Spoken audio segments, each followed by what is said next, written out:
Fears?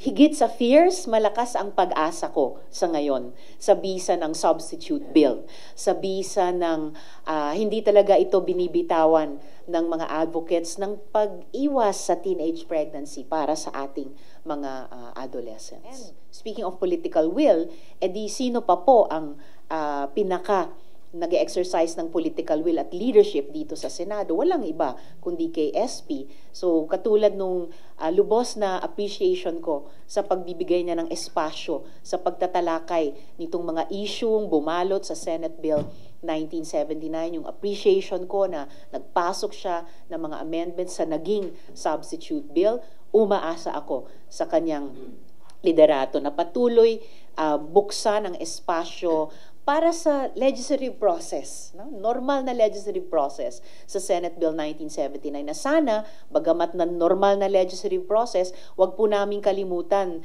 tinatrabaho namin ito sa gitna ng isang krisis, sa gitna ng isang emergency. So, a bit more urgency, sense of urgency please, mula sa mga kasama sa Senado.